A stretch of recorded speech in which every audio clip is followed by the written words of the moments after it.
पिंगल नयन, हनुमान जी की आंख पीली है, पीली आंख, कंजी आंख। और बानर की आंख आपने देखी होगी, कंजी होती भी है, पर हनुमान जी बानर की आंख के कारण कंजी नहीं, हनुमान जी की तो विलक्षण एक ज्योति से युक्त हनुमान जी की आंखें हैं। और सामुद्रिक के अनुसार कंजी आंख एक प्रकार से दोष माना जाता है। काली आंख वाले का विश्वास करना चाहिए, कंजी आंख वाले का जल्दी विश्वास नहीं करना चाहिए, कुछ ना कुछ उपद्रव होता है। चलो एक कहावत सुना देते हैं आपको, सुना दें, पुरानी कहावत, लेकिन कोई इसका बुरा अर्थ नहीं, हम अच्छा अर्थ भी इसका बताएंगे। एक जो दोष के अर्थ में है वो तो बताएंगे, अच्छा अर्थ भी इसका बताएंगे।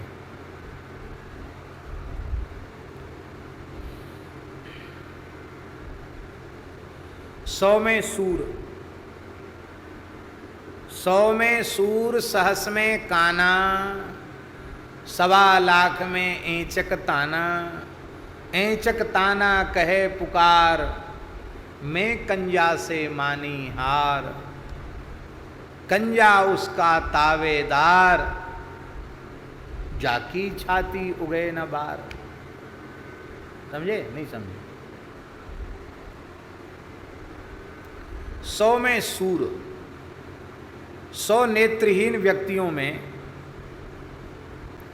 एकाध ही कोई अच्छा होगा। 1000 एकाक्षी काने, उनमें एक ही काना कोई बढ़िया होगा, 999 खराब ही होंगे। 100 में सूर, सहस में काना, और सवा लाख में ऐंचक ताना। ऐंचक ताना जानते हो? इधर देखे उधर आंख जाए, ऐंचक ताना। यहाँ है कोई ऐंचक ताना?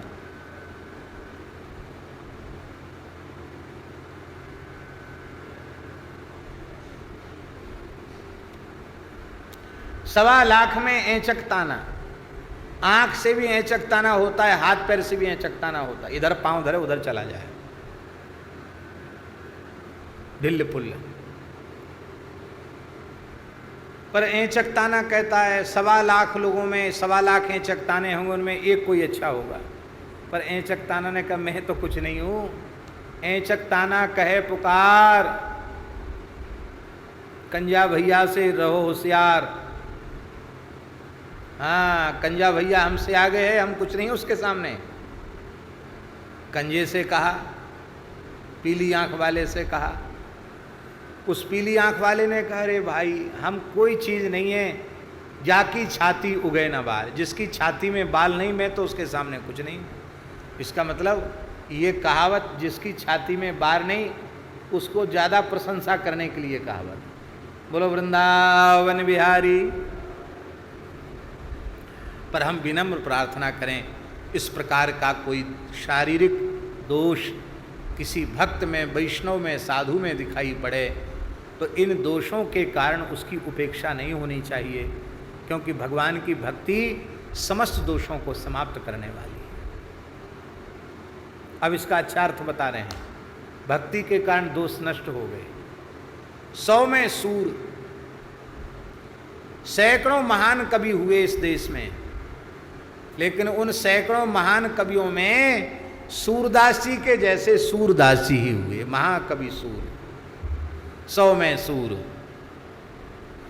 हजारों काने हुए इस संसार में, लेकिन शुक्राचार्य जी के जैसे एक वे अकेले ही हैं।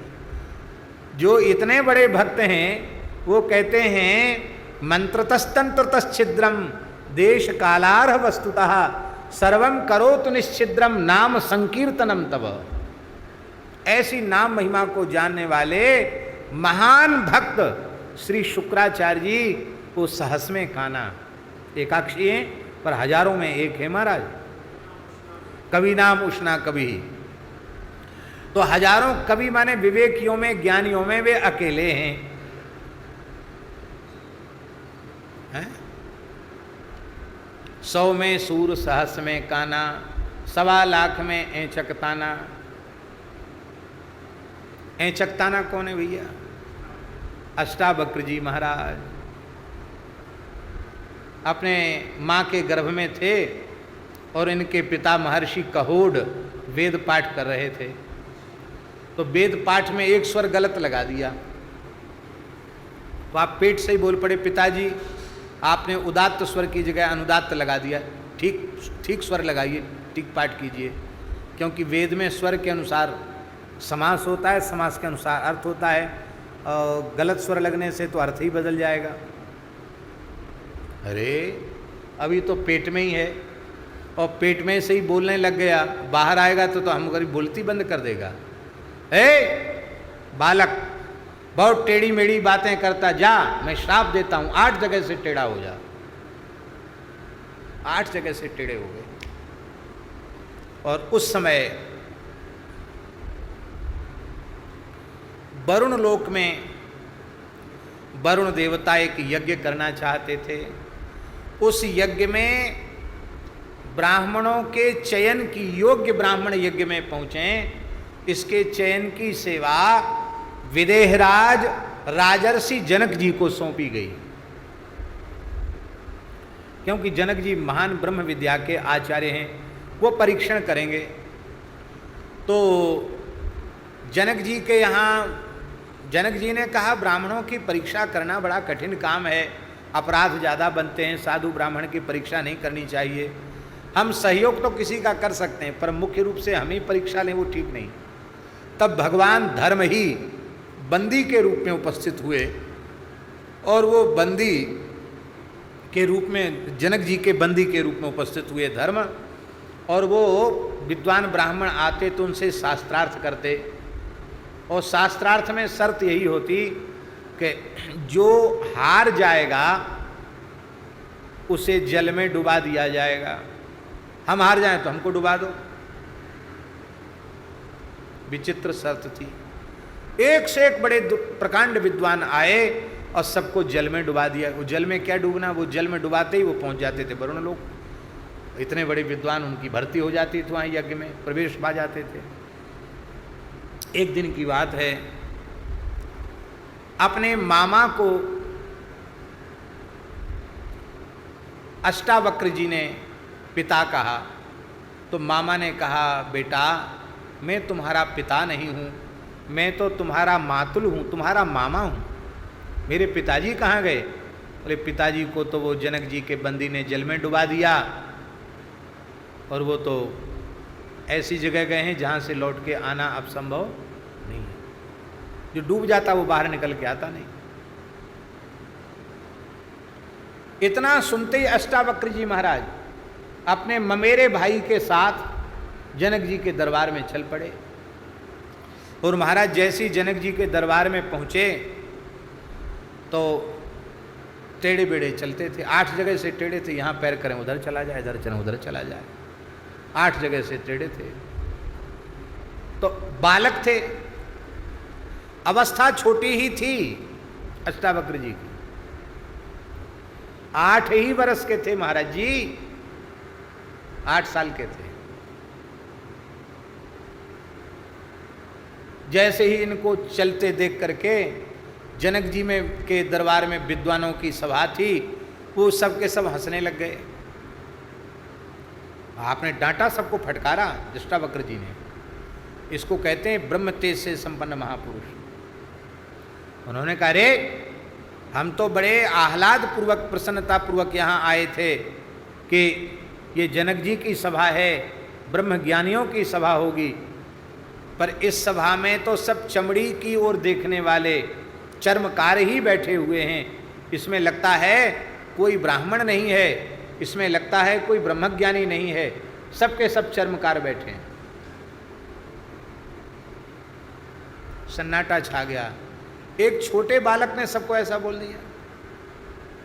बोले आप दुर्विनीत लगते हैं, आपने गुरुजनों की सेवा नहीं की लगता है, आपने इतने वयोवृद्ध ऋषियों को, ब्राह्मणों को ऐसा बोल दिया, आपने पूरी सभा को ऐसा बोल दिया।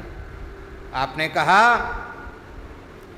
आपको बोध होना चाहिए, ब्राह्मणों में जो ज्ञान में श्रेष्ठ है तप में श्रेष्ठ है वही श्रेष्ठ माना जाता है। क्षत्रियों में जिसमें बल अधिक है वह श्रेष्ठ माना जाता है। वैश्यों में धन जिसके पास अधिक है वह श्रेष्ठ माना जाता है। और चतुर्थ वर्ण के लोगों में आयु जिसकी अधिक है वो श्रेष्ठ माना जाता है। आप आयु के कारण कैसे अपने को श्रेष्ठ प्रमाणित कर सकते हो? ये पैमाना आप लोगों का नहीं है। मैं बालक हूं लेकिन मैं ब्रह्म ज्ञान से संपन्न हूं। हमारे दिव्य ज्ञान पर तुम्हारी दृष्टि नहीं गई, हमारे टेढ़े बेड़े शरीर पर दृष्टि गई, तो तुम्हारी दृष्टि हड्डी चमड़े तक सीमित रह गई। इसलिए मैंने ऐसा शब्द कहा। आप लोगों को बुरा लगा हो उसके लिए हम क्षमा प्रार्थी हैं। किस लिए आए हैं आप? बोले सुना है आपका बंदी बहुत विद्वान है, उसे शास्त्रार्थ करने आए।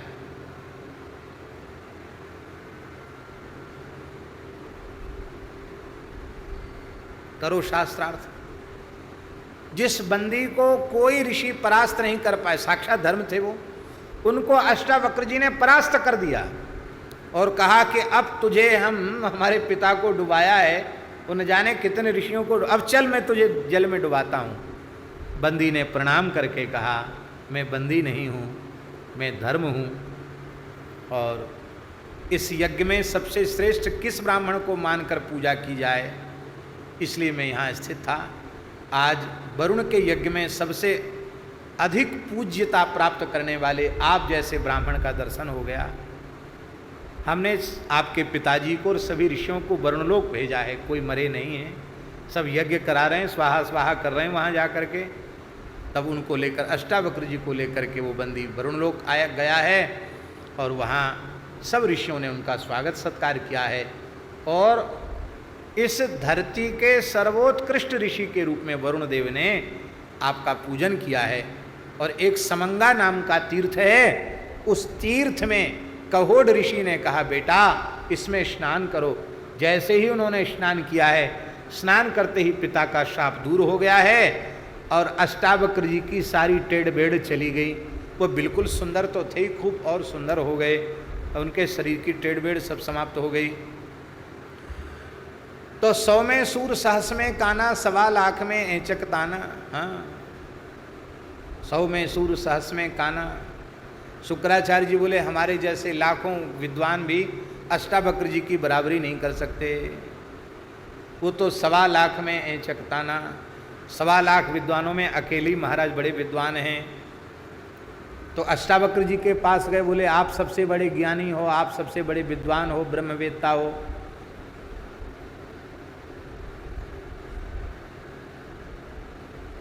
ऐचक ताना कही पुकार, मैं कंजा से मानी हार। बोले हम कुछ नहीं है, हनुमान जी के ज्ञान, हनुमान जी कंजा हैं, मैं कंजा से मानी हार। ज्ञानी नाम अग्रगण्यम बुद्धिमताम वरिष्ठम। हनुमान जी से कहा मैं कंजा से मानी हार। हम तो हनुमान जी से पिंगल नयन, हमने हनुमान जी से हार मांग ली। अब हनुमान जी के पास गए तो महाराज आप तो आप ही हो, आपसे बड़ा कौन है? बोले नहीं नहीं, हमारी झूठी बड़ाई मत करो। क्यों? बोले कंजा उसका तावेदार, जाकी छाती उगे न बार। हम तो उसके तावेदार हैं, गुलाम हैं, सेवक हैं, जिसकी छाती में बार उगता ही नहीं है। क्यों नहीं उगता? देखो 18-20 साल की उम्र होती है तब छाती में थोड़े बाल काले काले आते हैं, उम्र बढ़ती है। और हमारे रघुनाथ जी की उम्र सदा 15 वर्ष की ही रहती है, हैं? 16 वर्षों में रामो राजीव लोचना। 15 साल के रघुनाथ जी हैं, उनके तो छाती में बार उगते। बच्चों के कहाँ छाती में बार आते हैं? जवान हो जाता तो छाती में बार आते हैं। तो हनुमान जी बोले हम कुछ नहीं है, हम तो कंजा उसका तावेदार, जाकी छाती उगे न बार। हम तो रघुनाथ जी के चरण सेवक हैं, जिनकी छाती में कभी बाल उगता नहीं, जिनके कभी दाढ़ी मूछ आती ही नहीं है। 11,000 वर्ष तक शासन किया रघुनाथ जी ने, लेकिन राम जी की उम्र 15 वर्ष की ही रही। इससे ज़्यादा उम्र बढ़ी नहीं राम जी की। बोलो भक्तवत्सल भगवान की जय।